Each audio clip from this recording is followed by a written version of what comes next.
all. I'm Kayla Halliday, one of the organizers here, and I am happy to introduce our last speaker, but certainly not least, Dave Stokes.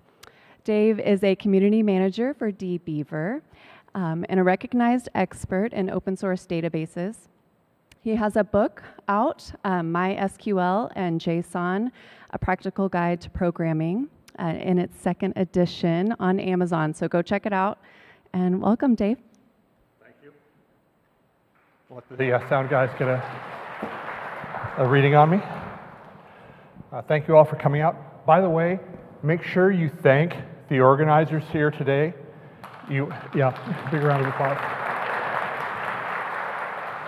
They spend untold hours and away from work, away from home, away from sleep, organizing shows like this, so make sure you thank them. Okay, I'm a database guy, and I know most of you out there are not. If I made a binary offer for you folks, you can go over here and work on a database issue, or go over here and get a simultaneous colonoscopy and root canal. This side of the room would be crowded. Okay. So, databases are always in flux, which means the data is always in flux. And you gotta forgive me, my glasses are a little bit out of tune. Optimized queries slow over time as the underlying environment evolves. And you end up with schema distortion because you're trying to tweak things here and there. And eventually, your scale and your number of people accessing your data changes ripples and patterns that make the database that was performing very well week, month, year before terribly slow. And of course, software bloat. They add stuff to the operating system, or they add stuff to the database server software that tends to drag down performance.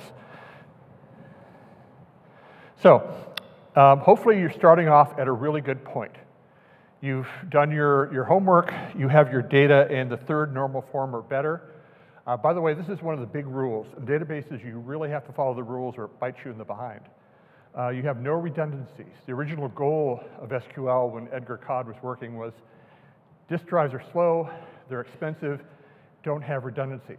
The good point there is that if you have the same piece of information in two different places, it's a pain in the butt to keep them both updated. Have it only in one place, update it once, everything goes well. If you like foreign keys and your database supports them, please use them. They really make a difference. Also, make sure you're using the relational model. You're divvying down your data into logical chunks. If you have to make more than 3 joins on a query to get something like a customer address, you've overthought the issue.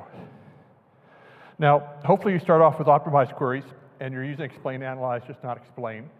For those who aren't SQL folks, this is a way of making sure what your query does behind the scenes. If you run explain, analyze, it runs the query, reports things like the number of buffers used, how long it takes to run various sections of your code, and there are ways to optimize them down. Hopefully you're starting in a place where everything's optimized.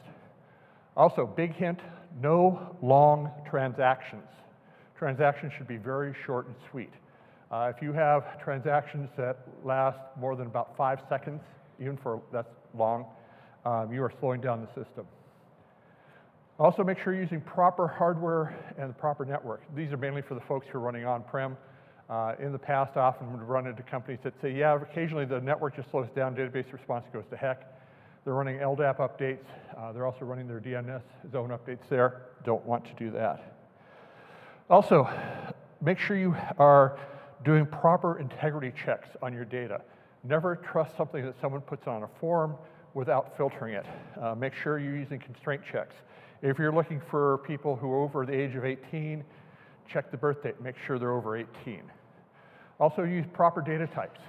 If you're doing something like a zip code, you don't want to use just a plain integer. Anyone know why?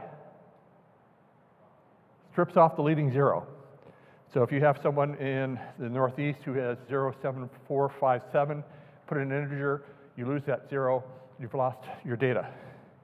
Also, if you're using foreign keys, make sure you're using cascading foreign keys. So if you delete a record, it deletes all the child records underneath it for you.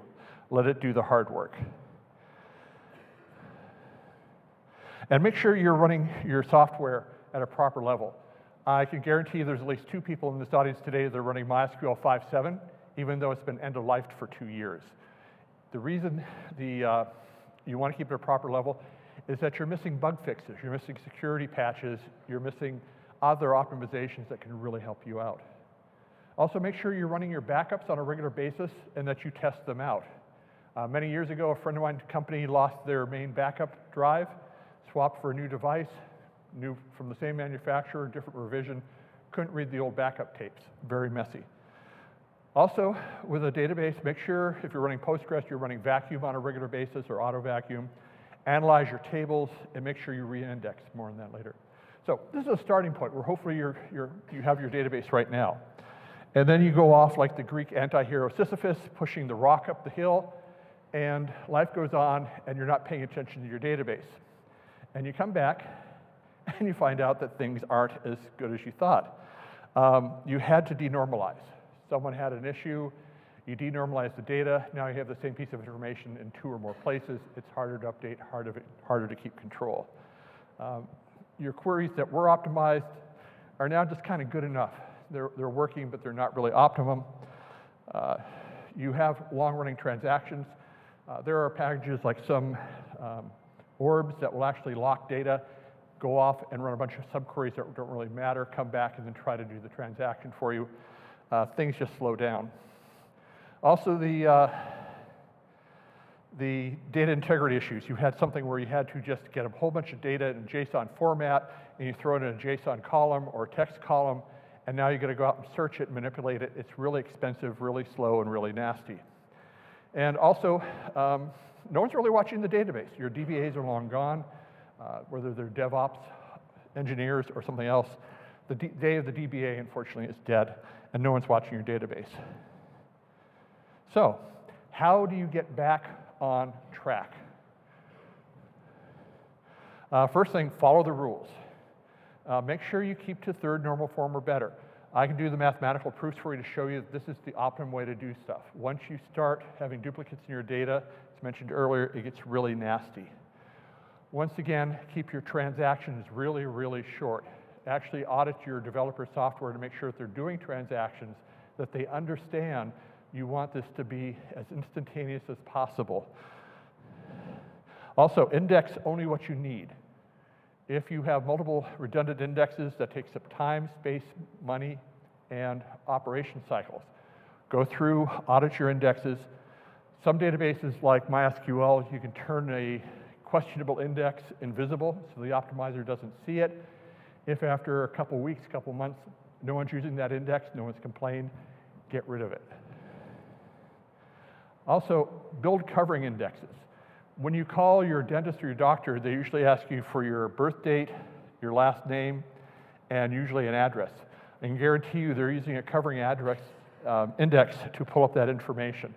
If you can answer a common query like that lookup from the index, there's no dive into the data tables. It's much faster, much easier. Also, it's easier to keep bad data out than trying to find it later and fix it. Set up constraint checks, make sure things are in bounds that you want. Use enums if you're comfortable with them, and proper data types. Now, something that I've been working for dbeaver for a couple months now, you're going to find a lot more use of AI assistance, especially in things like databases. For those of you who don't code SQL on a regular basis, this will be a lifesaver. This is kind of like an IDE on steroids. You can have it analyze those databases or CSV files that get tossed into your lap, and you're told, hey, make a database out of this, or get this running. Some developer down in Georgia gave this to your CEO, and now you're asked to keep it running, but you don't know anything about it. Also, you can ask an AI agent to take a look at what indexes you have now and make suggestions. Also, you can use it to augment queries. So if you have a query that's giving information on your top 10 customers, but you only want EMEA, you can ask the AI assistant to rewrite your query on the fly to do that for you. And also, for those of you who don't really like writing SQL, I mean, it's a funky language, it does a lot of crazy stuff, you can use English processing to get your queries. First example I have here is a query that we don't know anything about. So this is dbeaver's AI assistant. I said, what does this thing do? And it will go out and take a look at the schema, and come back and say, well, the query is going to these tables, it's pulling back these columns, and we think it's a query to repeat this or give you this information. Another one you can do is, here's an example of what indexes do I need to use to, or have on my system to do a certain query. And it will actually generate the DDL for you, so you can add that. And another one is, we ask it, what are my top 5 customers? Where are they and how much revenue do they come in? All doing that without without writing SQL. So if you have folks that need to do reports, give them read-only access to your database, have them run the AI assistant, it'll write their data reports for them. Also, keep up with the maintenance of your database. Run analyze table on every table on a regular basis. Put it in a cron job, some scheduled event. It's incredibly lightweight, but it makes sure that the index structure for a B tree is kept up to date. Your queries depend on historical information. Now, if the historical information is 5 minutes out of date, it's okay. If it's a week out of date, it gets nasty and slows down and things become inefficient. It's like when you go onto Google Maps and you say, well, I want to get to Fort Worth. What's the easiest way to do that? And it doesn't know about a traffic jam on Plano Parkway, so it's going to try to rush through traffic. Also, make sure that you are rebuilding your indexes. This is fairly simple to do. It is a little intensive, but make sure you do it on a regular basis. And if you're running Postgres or something similar and you have different choices and types of indexes, just not B-tree, look into using a GIN or BRIN index to make sure you're using it properly. Sometimes they're lighter weight, sometimes they're more responsive. If you're using histograms, MySQL just got rid of the mandatory rebuild histograms automatically. Make sure you're keeping those up to date. They're very handy, and they're an alternative to using indexes. Also, you need something to monitor your software. Datadog, who's here, Redgate's Monitor, Percona Monitor Management. Go out there and have something that actively monitors your database and will send you alerts. Why? We're all busy. We don't have time to sit there and watch the graphic display. Set thresholds so that when things go bad, you know what they are. And then periodically monitor what your hit rates are. If your hit rates are below 80% for most of your big tables that you're using all the time, you need to retune. By the way, how many folks here know the current end-of-life situation for their database? I see a couple of hands. If you don't know what it is, suddenly something goes wrong, you call the vendor, you call for help, you call your local folks, and they'll say, gee, we don't even remember running that, so we can't help you. So keep current. Also, keep the bad data out. As I mentioned earlier, once the bad data gets in, it takes much more effort to weed it out and correct it, if you ever correct it. Giving bad data is kind of a DBA sin. Use constraint checks. Make sure if you're checking for an email, there's an @ sign in there and a dot something at the end of the address. Age ranges, address ranges. In the US, we're kind of lucky because we have a standardized format, but if you're mailing something across the ocean or south of us here, the formats change. You have to make sure you have the right piece of information. If you're using JSON data, which I love, I even wrote a book on JSON data, it's problematic. Why? Well, it breaks a lot of the rules that COD established for databases. I mean, it's handy, it's great for a relational database to have that, but going through that big chunk of data is messy. The functions that go through that data are slow. If you have a piece of information that you're trying to keep key, materialize that into its own relational column, index that column. You'll be a lot happier. Once again, if you're doing that, use a generated column so it automatically does it so you don't have to manually go out and extract that piece of information. Have the database itself do the heavy lifting, go out and pull out that zip code or phone number or email address and put it in its own column. And once again, never trust unfiltered, unverified data. Just don't let it into your database. Also, you need to periodically re-optimize your queries. Things change. As I said before, run explain, analyze, not just explain. Explain uses historical information to plan how to execute your query. Explain analyzes, runs the query, and then does the analysis. If you don't have someone on your staff who knows how to do that, it's easy to learn how to do this. It's a little tricky. Now, the trouble is, once you get the data, how to optimize it from there gets tricky, but there's lots of information online on how to do that. Run these explain analyses at production time. Running them off hours is great, saves impact on the data. However, it's not realistic for your environment. You want to know what's going on during business hours with your data when you run these queries so you have a good profile.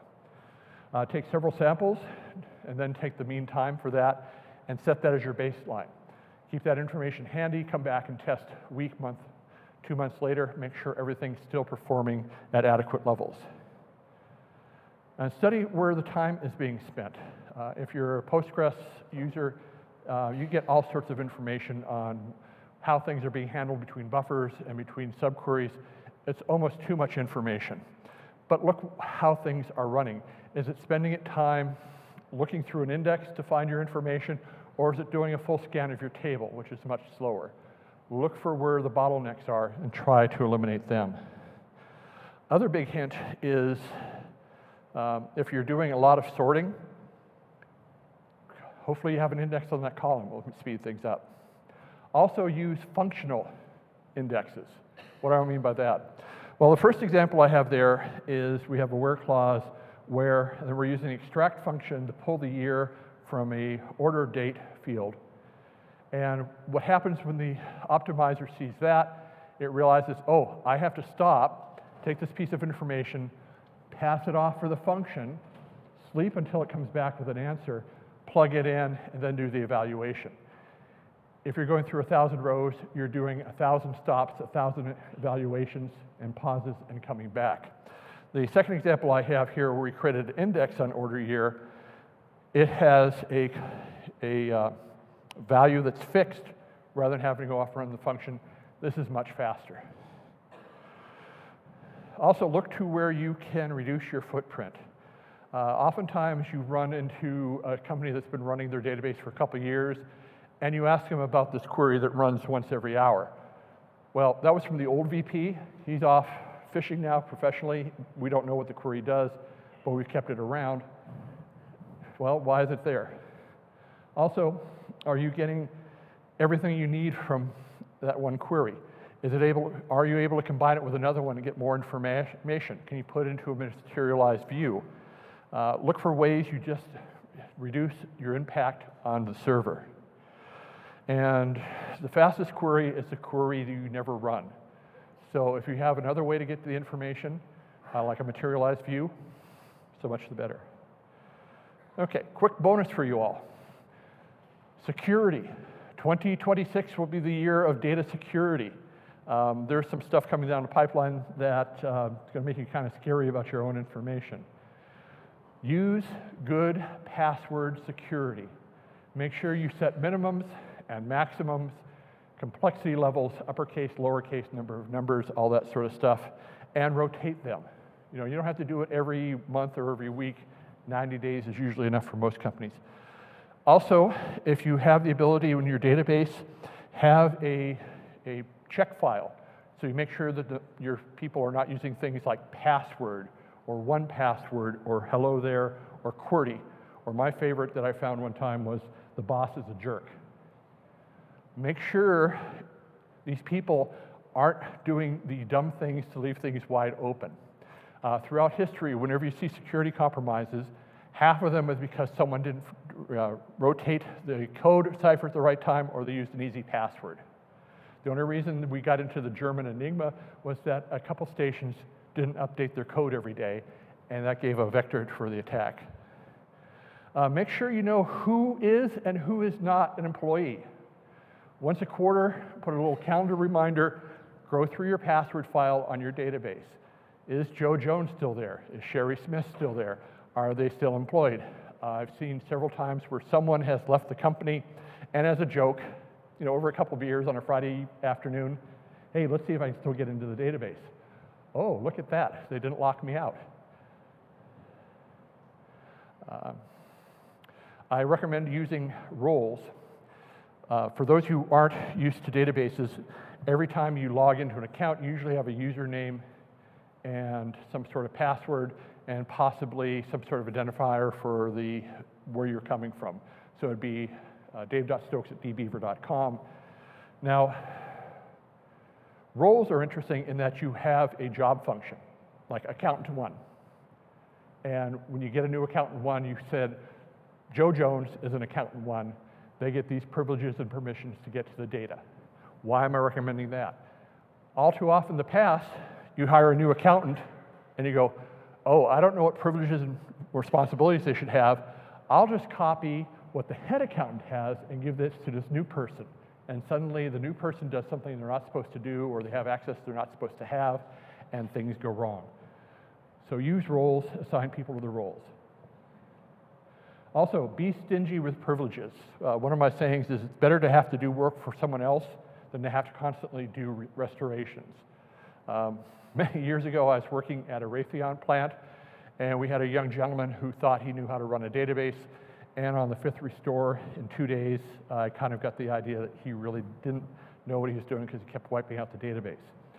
From then on, I locked him out and things got a lot smoother. He was still able to do his work, but he didn't have all the privileges. Also, audit. Make sure you go through those accounts. Make sure that if someone went from accounting to marketing, they don't have access to the accounting stuff, and if they need it as part of their data. Unfortunately, this is not an easy task. It's kind of manual labor. You're going to have to sit down and do that. Please do it once a quarter. Also, if you're running something like MySQL, be advised it has a permissive security system. The example here is we have 2 people named Joe. And we have Joe at yourcorp.com, and we also have Joe at an internal IP address. Now, the average casual viewer is going to look at that account and say, they must be the same thing. Well, the only trouble is Joe at 168.192, who just happens to be your boss, is doing performance appraisals on a Sunday evening. And he can't get to all the information because you've locked him out of that because he doesn't have privilege. But Joe at yourcorp.com has all those privileges. And somehow, if he logs in the other way, he gets it. And make your boss very upset, and it's a security hole for you. By the way, I'd like to plug my company. We are a database utility. If you're dealing with multiple databases, you want to take a look at dbeaver. We have a community edition that's open source and free. We have pro versions that have a little more features like the AI assistance, improved AI assistance, things that work with GitHub, things that work with the various cloud providers. 2-week free evaluation. Please give us a try. If you have questions, come see me. I can give you a quick demo. And, oops, I did something wrong. There we go. Q&A, database questions. What do you have? Because I'm tight. Yes, sir.